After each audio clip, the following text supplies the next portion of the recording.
Welcome Felis. पिछले video में हम लोगों ने इस कोर्स का ओवरव्यू लिया। आज इस वीडियो सीरीज़ को आगे कंटिन्यू करते हैं। स्वागत है आपका लेक्चर 2 में, और इसमें हम जावा के बारे में थोड़ा और जानेंगे। तो जावा एक थर्ड जनरेशन प्रोग्रामिंग लैंग्वेज है। जो languages high level programming language होती हैं और मशीन इंडिपेंडेंट कोड प्रोड्यूस करती हैं, उनको हम लोग थर्ड जनरेशन प्रोग्रामिंग लैंग्वेज कहते हैं।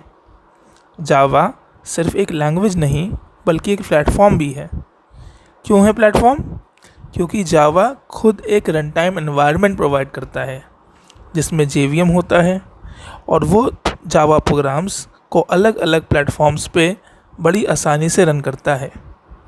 जावा 3 मेजर प्लेटफॉर्म यानी मोबाइल, स्टैंडर्ड कंप्यूटर्स और हाई ट्रैफिक वर्क स्टेशंस जैसे कि सर्वर्स पे 3 major editions, micro edition, standard edition और एंटरप्राइज एडिशन के फॉर्म में जावा प्रोग्राम्स को एग्जीक्यूट करता है। जावा कोड बहुत ही रोबस्ट होता है और लाइटवेट होता है। जावा को सन माइक्रो सिस्टम्स के इंजीनियर्स ने डेवलप किया था, जिसमें प्राइमरीली नाम आता है जेम्स गॉसलिंग और पैट्रिक नॉटगन का, जिनको हम लोग जावा के फाउंडर्स भी मानते हैं।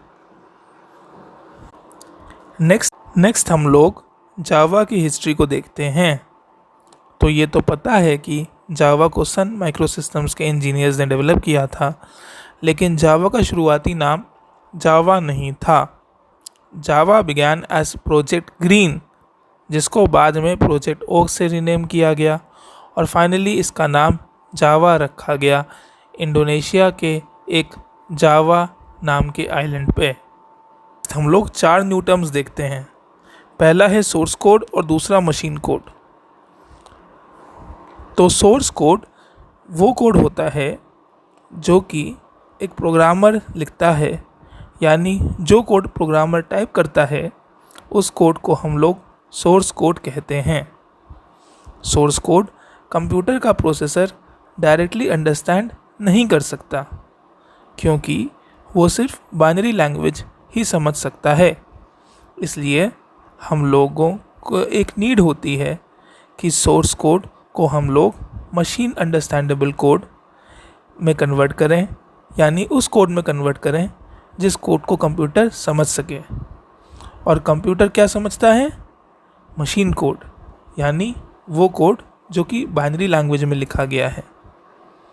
देखिए, मैंने मशीन कोड भी सही से समझाया हुआ है यहाँ पे, यानी machine code is the code that is written in binary that a computer can understand.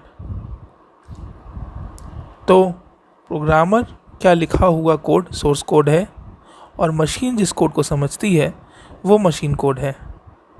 और हम लोग चाहते हैं सोर्स कोड को मशीन कोड में कन्वर्ट करना। इस काम को कंपाइलेशन कहते हैं, यानी सोर्स कोड को मशीन कोड में कन्वर्ट करने का प्रोसेस ही कंपाइलेशन है। और कंपाइलेशन का काम अपना कंपाइलर करता है।